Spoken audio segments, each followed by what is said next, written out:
The Generals of the Yang Family, Chapter 44. So imagine you've survived a brutal, just a decades-long war. Right, the kind that just rewires your brain completely. Exactly. And the treaties are finally signed. You've won. You are standing in the capital of your empire, being hailed as a hero. Sounds like the perfect ending. You would think so, right? But then, in the dead of night, the ghost of your murdered father appears in your window. Oh, wow. Yeah, and he tells you that everything you fought for, like everything you sacrificed, was just an elaborate lie. That is quite the hook. Right. Today, we're looking at Chapter 44 of the classical Chinese epic, The Generals of the Yang Family. And we are taking a stack of translating sources and unpacking a narrative that just masterfully blends military politics, supernatural visitations, and covert espionage. And we are doing this to explore a very specific, deeply unsettling theme that runs throughout all this material. Because on its surface, this text looks like a straightforward legend about ancient warriors and cunning empresses. Yeah, swords and sorcery kind of stuff. Exactly. But beneath that, it is a surgical examination of how the trauma of war, the crushing pressure of a family legacy, and really just a single moment of human insecurity can completely unravel a fragile peace. Which perfectly frames our central argument today. We're not just going to walk through a sequence of historical fiction. We are going to explore how peacetime actually destroys the wartime mind. That's a great way to put it. Because when your brain is fundamentally wired for conflict, a sudden transition to peace doesn't bring relief. As we'll see with the legendary Yang family, the absence of an external enemy simply forces all that aggression inward. It breeds paranoia. Exactly. Paranoia and ultimately devastating self-destruction. Yeah, it's that psychological phenomenon where the armor coming off is actually the most dangerous moment of a soldier's life. Wait, really? The most dangerous? Yeah, because it leaves all their psychological vulnerabilities completely exposed to the open air. There's no shield anymore. So, to you listening right now, I want you to step into that exact mindset. You have survived the unimaginable. The battlefield is quiet, but you are about to discover that your biggest missions and your absolute biggest tragedies are still ahead of you, waiting in the dark. So let's set the stage. Right, let's open at a moment of supposed absolute triumph. We have Liang, the celebrated general of the southern forces, and he's just been rewarded by the emperor. The war is over, time for medals. Exactly. His subordinates are being handed these official peacetime administrative posts, but Liang hits the brakes. He says no. Well, instead of taking up his new mantle of power, he asks the emperor for a delay. He says he needs to stay behind in the capital to care for his elderly mother, the formidable Lady Yang. Okay, interesting. And to his men, he offers a choice. He says, take your new posts and go be administrators, or take a massive payout of gold and silk and go home to your villages. The contrast there between the emperor's mandate and Liang's responses, well, it's our first major clue to the character's internal state. The emperor is declaring that the era of the sword is over, right? And the era of the brush of bureaucracy and administration has officially begun, but Liang is actively resisting that transition. I want to introduce a theory here, actually, because my initial read on Liang asking for this delay isn't just a simple demonstration of filial piety. Which is a massive virtue in this cultural context, obviously. Right, of course it is. But it actually feels like a profound avoidance tactic. Oh, absolutely. Like looking at the text, Liang seems entirely institutionalized by the military apparatus. He knows how to command an army in a life-or-death struggle, but the prospect of navigating the nuanced, often treacherous waters of peacetime administration, it terrifies him. It's completely alien to him. Right. So he retreats to the only other rigid hierarchy he understands, which is his family unit and his mother. I think that is a highly accurate read of his psychological profile. Institutionalization in a military context strips away your civilian identity. Because the military provides a perfectly legible world. Exactly. Okay. You know exactly who your enemy is, you know what your tactical objective is, and you know the absolute loyalty of the men standing to your left and your right. Everything is black and white. Yes. Peacetime introduces ambiguity. Bureaucracy is murky. So by retreating to Lady Yang, he is essentially refusing to demobilize his own mind. He's clinging to the role of the dutiful son because the role of the peacetime politician just feels entirely unsafe. And his treatment of his subordinates reinforces that exact idea. His top officers, guys like Yusheng, Meng, Liang, Jiao, they come to him and say they cannot bear to leave his command. They're attached to him. deeply. They attribute all their success to his leadership. But Lu Lang essentially acts as a release valve for their pressure. He tells them to either exert their talents for the state or take the gold and become civilians. It's a deeply pragmatic, almost exhausted form of leadership. Yeah, exhausted is the perfect word. He isn't enforcing some rigid, eternal blood oath to the military. He recognizes the bone-deep war weariness in his ranks. He recognizes it because he is suffering from it himself. Liang understands that a soldier forced into a peacetime bureaucratic role is a dangerous proposition. Right, a ticking time bomb. Exactly. So he's offering them an exit strategy from the trauma. And what is fascinating is that the text tells us about half the ordinary soldiers take the money and leave. They just want to buy a farm and forget the bloodshed. Yep. But the core group, his elite operatives like Meng, Liang, and Jiao, they refuse to go. Because they're just as institutionalized as he is. Right. Their entire sense of self-worth is completely tethered to their commander. Which isolates Lu Lang even further. And the source text leans into this isolation with a poetic interlude that is just, it's dripping with atmospheric grief. Oh, the poetry in this text is phenomenal. It really is. So it's September, a clear, starry night. Lu Lang is walking alone in his courtyard looking up at the sky, and he composes a poem. And I want us to really dissect the mechanics of the imagery he uses here, because it's the key to his entire mental state. In classical Chinese literature, these poetic interludes are never just decorative filler. Right. They're not just there to sound pretty. No, they're structural devices. They're used to bypass exposition and give the reader a direct, unfiltered scan of a character's internal emotional landscape.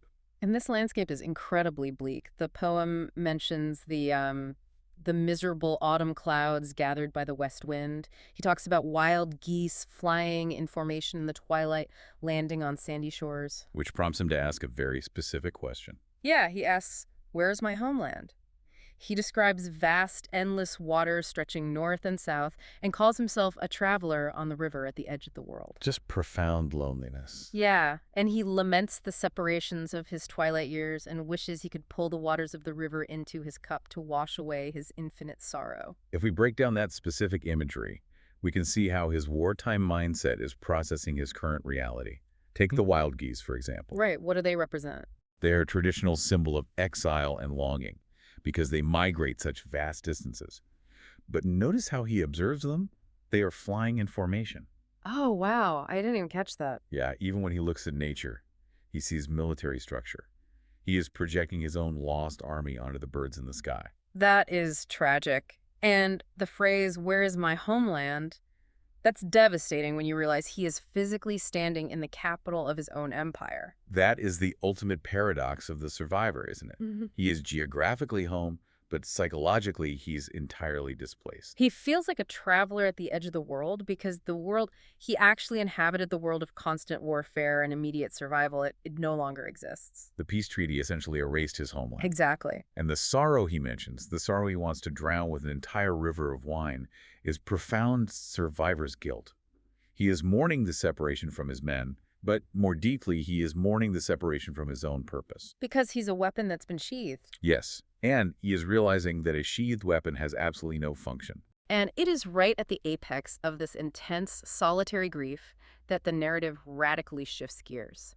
We go from psychological realism to supernatural intervention. Here comes the ghost. Here comes the ghost.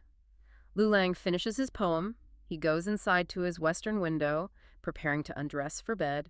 And suddenly, an eerie, unnatural gust of wind blows into the room. Such classic ghost story framing. Totally.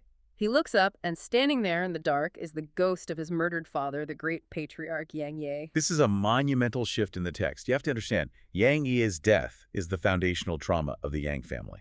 Right, he didn't just die of old age. No, he died a tragic, fiercely loyal death in enemy territory, and his shadow looms over every single decision his sons make. It is entirely reminiscent of Hamlet on the battlements, you know? You have the restless, wronged father returning from the void to hand his son a grim, unresolved burden. And Lu Lang is terrified, of course. Naturally. He asks his father why his spirit is lingering after all these years. And the ghost's response is where the cultural mechanics of this story become incredibly complex. Because the ghost doesn't just say he's haunted or cursed. He tells Lu Lang that because of his ultimate loyalty and righteousness in life, the Jade Emperor The supreme deity in the pantheon of Chinese folk religion has officially rewarded him. Wait, rewarded him? Yes, Yang Yi has been deified. He is now the god of prestige and awe. Okay, that sounds like a good thing. It is. He explicitly states he has no regrets about his spiritual promotion. However, he reveals that his physical bones are still unburied in the north, stranded in enemy territory, and because of this, his soul remains a wandering entity. See, I really need to push back on the logic of this situation to understand it fully, because if we look at this from a Western, purely ethereal perspective of the afterlife, it seems completely contradictory. How so? If he is officially the god of prestige and awe, promoted by the supreme ruler of the cosmos, why does he care about his skeleton? I mean, why can't a literal deity just magically fix his family's luck or manifest his own closure? Why are these dusty physical bones serving as a literal battery pack for his spiritual power? That is the essential question to understanding the worldview of this text. In this cultural framework, spiritual elevation absolutely does not negate the necessity of physical rights. So they're tethered together. Yes, the afterlife is viewed as a mirror of the earthly bureaucracy. Being named the god of prestige and awe gives Yang Yi a title, but without a properly anchored physical body, he's essentially a high-ranking official without an office. So the spiritual promotion is abstract, but the physical bones are the anchor that makes it real in the human world. Precisely. The physical body and the spirit are inextricably linked through the practice of ancestor worship. The bones are the tangible proof of the lineage. Okay, that makes sense. So if the patriarch's bones are abandoned in the wilderness of enemy territory, the family's cosmic order is fundamentally disrupted. The living descendants cannot perform the proper physical rites of veneration. Which means they can't receive the blessings of the ancestor in return. Exactly. It's a reciprocal relationship. Yeah. So while Yang Yi, the spirit, is honored in heaven, Yang Yi, the father, is suffering a profound indignity on earth. And that indignity corrupts the entire Yang family's standing. Which makes the ghost's next revelation absolutely earth-shattering for Liang. Because Liang thought he already fixed this. Right. Liang is utterly confused. He says to the ghost, wait, 10 years ago, I sent Meng deep into Yuzu on a covert mission. He stole your bones back? We brought them home. We buried them with full honors. What are you talking about? And the ghost drops a geopolitical bombshell. He really does. He says, you have no idea about the strategic trickery of the Northern Empress Dowager Jiao. The bones you stole were fakes. It completely upends a decade of assumed closure. Just shatters it. And the ghost instructs Liang to verify this with his fourth brother, Yanlang, before dissolving back into the wind. So Liang is left alone in the dark, forced to realize that the family's defining victory over the past 10 years was actually a humiliating defeat. And when Liang asks his mother and his brother Yanlang the next morning, Yanlang confirms the entire deception. Yeah, Yanlang explains that after their father died, the Northern Empress Dowager Jiao, who, by the way, is renowned as a brilliant, terrifyingly cunning strategist. Oh, she is formidable. She knew exactly how the Southern forces operated. She anticipated that the Yang family would inevitably mount a Black Ops mission to retrieve their patriarch's remains. So she engineered an elaborate double-blind shell game. A masterful piece of counterintelligence. Really is. She took fake bones and hid them in a location called the Hongyang Cave, deliberately making them look like the prize. But she took the true, authentic bones of Yang Ye and placed them on a highly guarded structure called the Wangxiang Terrace. The strategic depth of Empress Dowager Xiao's deception is stunning. She didn't just hide the bones. She created a honeypot designed to satisfy the South's desire for closure while maintaining her own strategic advantage. Now, looking at the Empress's shell game, my first instinct is that she just wanted to psychologically torture and humiliate the South. Like, it feels deeply vindictive. It does feel that way. But from a purely militaristic standpoint, going through a decade-long charade over a dead enemy's skull seems like an immense waste of resources. Yeah.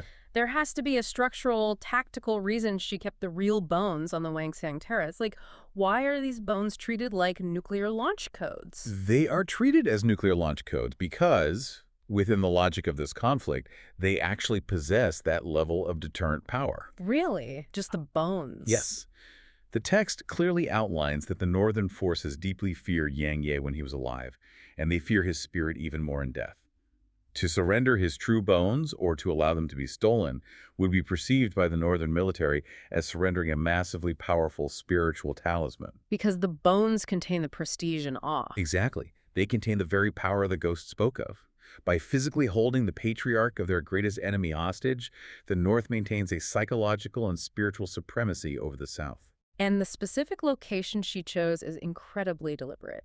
The Wangxiang Terrace translates to the Terrace of Gazing at the Homeland. Such a cruel name. It is. She literally placed his bones on an elevated platform facing the south, so his spirit is forced to stare eternally at the home he can never return to. It isn't just a vault, it's a meticulously constructed psychological prison. It is a flex of absolute dominance. Right. It proves she understands not just the tactics of the battlefield, but the psychological geography of her enemy. So Liang is now faced with a massive tactical dilemma. He knows the real bones are sitting on that terrace, but we have to remember the broader context here.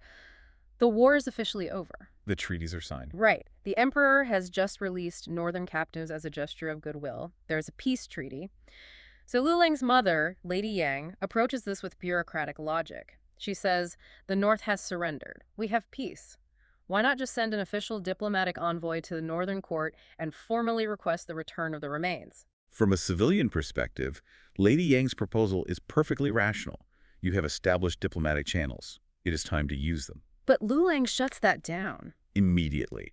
And this is where we see Liang's cynical, battle-hardened realism override the illusion of peace. Yeah, he analyzes the geopolitical reality and concludes that if they ask officially, they are exposing their intelligence. They are admitting they know about the fakes. Which gives the North the upper hand again. Exactly. And because the North fears the spirit so intensely, they will simply lie to the Southern envoy, hand over another box of fake bones with a smile, and the South will have absolutely no recourse. Liang understands that peace treaties are fragile fictions written on paper. Just paper. Yeah. The baseline level of trust between these two empires is still absolute zero. He recognizes that statecraft and official diplomacy are entirely useless when you are dealing with the currency of spiritual hostages. So what's his play? To him, the peace treaty is just a change in the weather, right? Doesn't change the nature of the terrain. He concludes that some objectives cannot be negotiated in the light. They must be taken in the dark. They have to launch another covert operation. Which means Liang has to call in his most trusted operative, Meng Liang. This is the man who pulled off the original heist 10 years ago. The operative who unknowingly brought back the fakes. Right, which has to sting. So Liang brings Meng Liang into his inner sanctum and explains the failure of the past mission. He tells him the real bones are on the Wangxiang Terrace, and he needs him to go back into enemy territory to correct the historical record. Meng Liang's reaction to this assignment is highly revealing of the military mindset we discussed earlier. He doesn't even flinch, does he? He does not hesitate to accept the risk. His loyalty is total. But he immediately displays a dangerous, almost fatal level of overconfidence. Yes, his arrogance is palpable in the text. He essentially laughs off the difficulty of the mission. He tells his commander, look, we did this 10 years ago during the absolute chaos of active warfare. Now, the world is at peace. Stealing them now will be effortless. Which is a terrifying assumption. Yeah, and Liang tries to rein him in. He explicitly warns Meng Liang not to underestimate the enemy, noting that the guards on the terrace will be incredibly strict.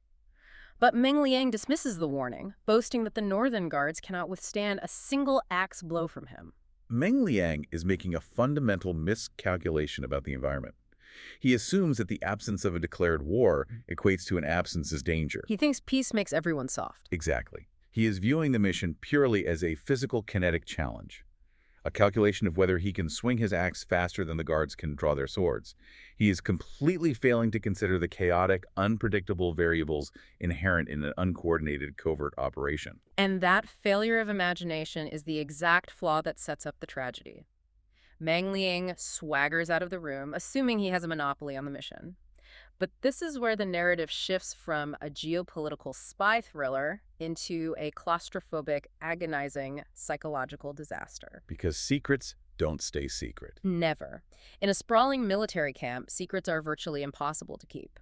Early the next morning, another of Liang's fiercely loyal, highly skilled generals, Jiao, is walking through the compound and overhears the servants whispering. The servants are gossiping about Meng Liang's secret departure, confirming the rumors that the commander sent him to retrieve the true bones of the patriarch. And Jiao Zhan's reaction is just visceral. Instantaneous.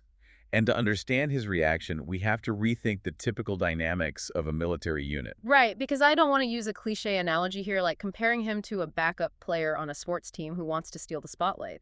That diminishes the life or death stakes these men operate under. So how do you read him? I think Zhao Zan isn't just a jealous teammate. He is more like a hyper-aggressive immune system that suddenly has no infection left to fight. The war is over. The external threat is gone. He has all this built-up tactical aggression, all this desperate need to defend the host body of the Yang family. I love this analogy. And without a clear external enemy to attack, that aggression turns inward. It starts attacking its own tissue. That is a phenomenal way to conceptualize it. It perfectly captures the toxicity of peacetime for a soldier who lacks a war. Let's look closely at Zhao Zan's internal monologue as presented in the text. What's going through his head? He stands outside the commander's quarters and thinks to himself, Meng Liang has repeatedly accomplished things for our commander. I've been in the tent for years and haven't contributed even a little. I should go first and steal them. Wouldn't that be my glory? But I have to fundamentally question Zhao Zan's logic here from a tactical perspective. These men are brothers in arms. They have bled together. They are supposedly unified under the singular banner of the Yang family's honor. Why on earth would a seasoned veteran risk the sacred, irreplaceable remains of his commander's father and risk triggering a massive international incident during a fragile peace solely to satisfy his own ego? Because we are dealing with the crushing psychological pressure of existing within a living legend. The Yang family is a mythic institution. The pressure must be insane. It is almost suffocating. The pressure on the subordinate generals to continually prove their worth and secure their place in that mythology is immense.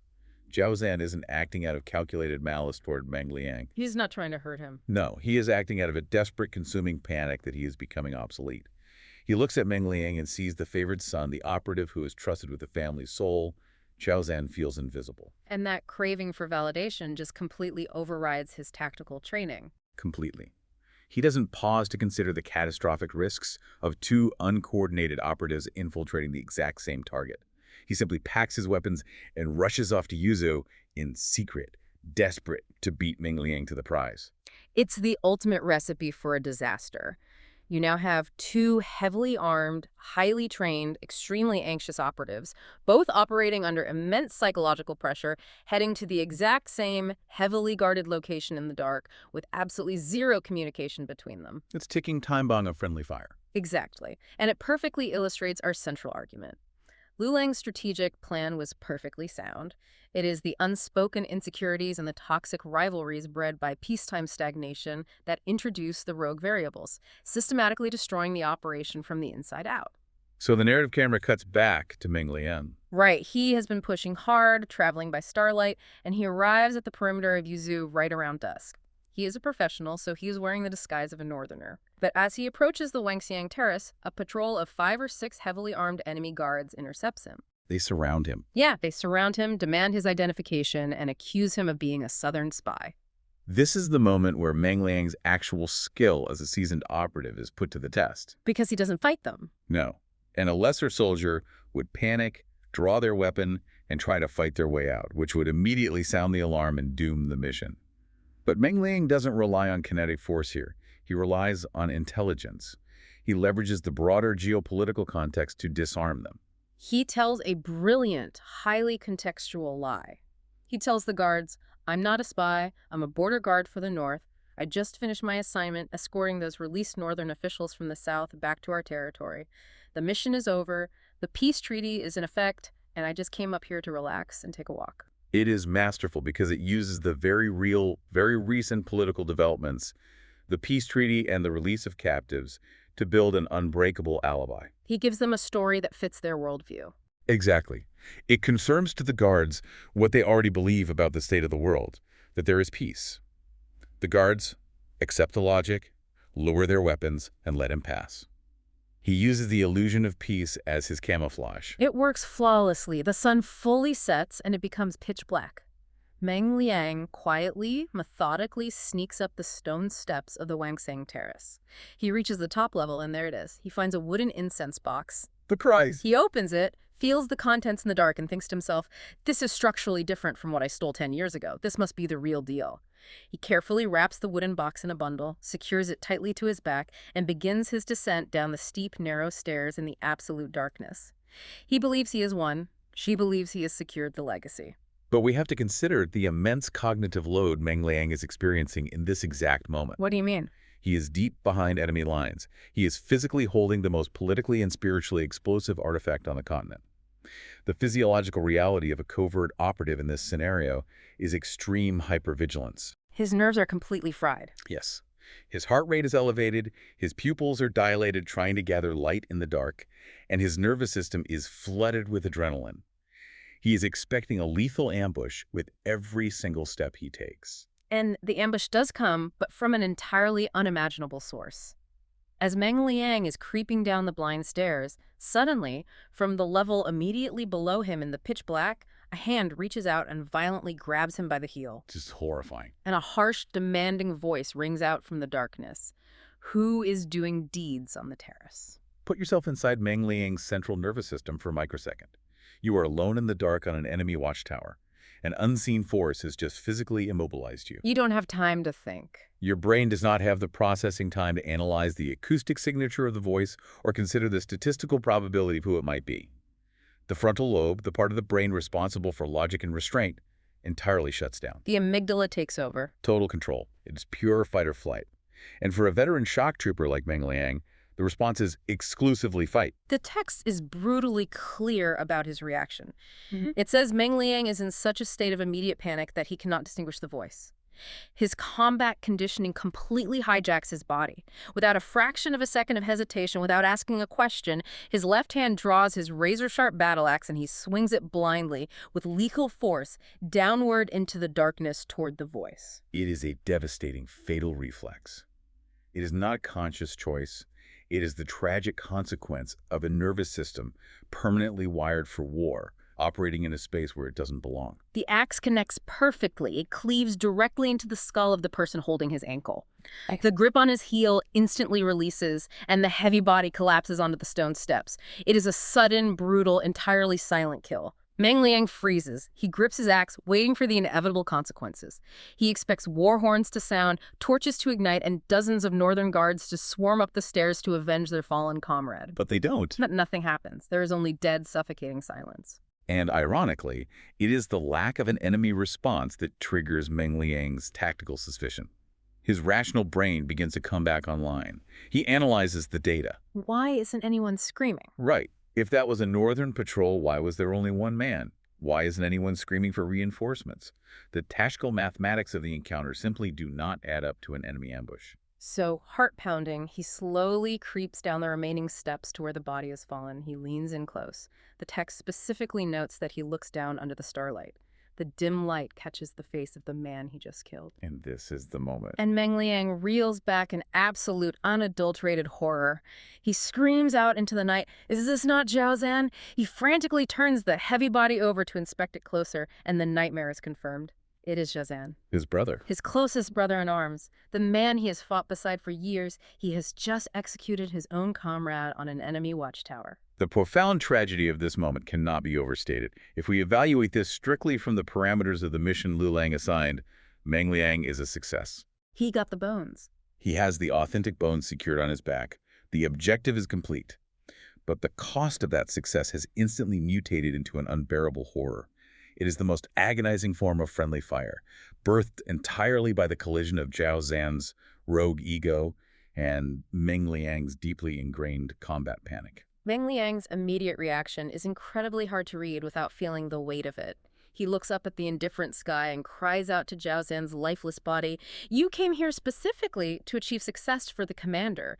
Who knew you would only end up destroying yourself?" He realizes the futility of it all. And then, in a moment of terrifying clarity, Meng Liang realizes the absolute permanence of his own action. He states, "Even though I have stolen the bones, it is impossible to redeem this sin.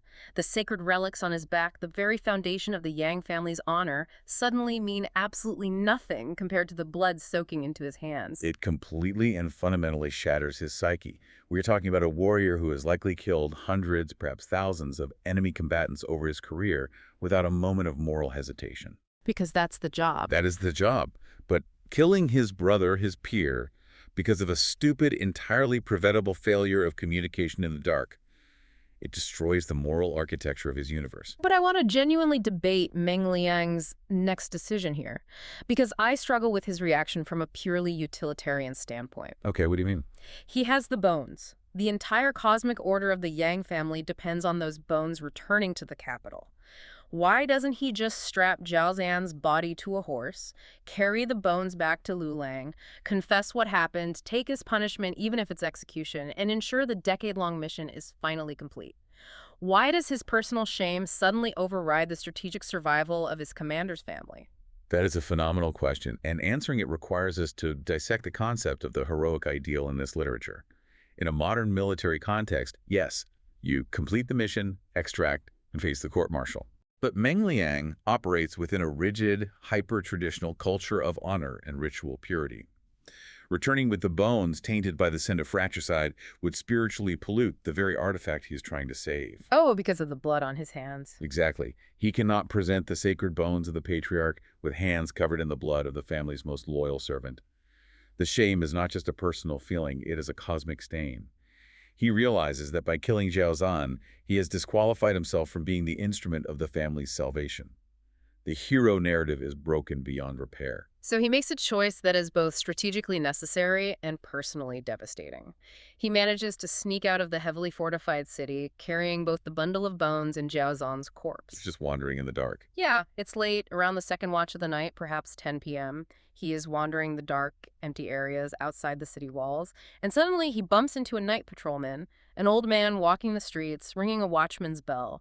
Meng Liang, operating on pure desperation, grabs the man. The poor guy must have been terrified. The patrolman is terrified. He immediately throws his hands up and begs for his life, crying out, "Please don't hurt me. I'm not a northerner. I'm an exiled southern soldier. I'm just an old man who couldn't afford the journey home after the war, so I'm stuck up here in the north working as a lowly night watchman to survive." The introduction of this specific character is profoundly brilliant narrative design. Think about the scope of the story so far. It's all been giants. Exactly. We have dealt with legendary undefeated generals, a brilliantly cunning Empress Dowager, and the deified ghost of a patriarch authorized by the Jade Emperor. The narrative has been exclusively populated by Titans, and here, at the absolute climax of the crisis, the narrative drops an absolute nobody into the center of the frame. Just a completely random guy. A nameless, displaced, homesick old veteran who is entirely invisible to the grand machinery of history. And Meng Liang looks at this trembling old man in the dark and says, "This is my commander's good fortune." He makes a split-second monumental decision. He unstraps the priceless bundle containing the true skull of Yang Ye, the literal artifact that entire armies have mobilized over, that spies have spent decades dying for, and he shoves it into the hands of this complete stranger. It's insane. He gives the old man a set of frantic, precise instructions. Take this bundle, walk south to the capital, Beijing, find the Yang family mansion, deliver this directly to Commander Yang Liang. You will be heavily rewarded for the rest of your life. Meng Liang explicitly refuses to give the old man his own name. He just begs him, with the weight of a dying man, not to fail the delivery. The level of trust placed in this anonymous, terrified stranger is staggering, but it is the only logical move left on Meng Liang's board. He is essentially delegating the salvation of the Yang family's soul to a man he met 3 seconds ago. Because he has to. He has to transfer the burden because his own journey is forcefully concluded. He has ensured the mission has a chance to survive, which frees him to finally address his own insurmountable guilt. Because the moment the old patrolman takes the bones and hides them in his coat, fleeing into the night, Meng Liang turns his full attention back to the grim reality lying in the dirt. He carries Jiao Zan's heavy body out into a secluded hollow outside the city walls.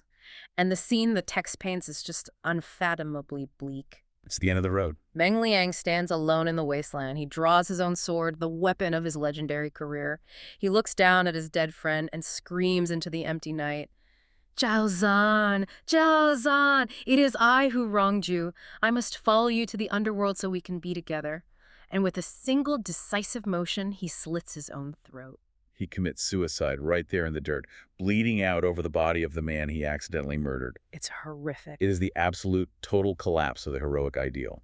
The text concludes this agonizing sequence by offering two poems praising the men, but the praise is laced with a deep, cutting irony about the nature of their demises. Yeah, the poems really rub it in.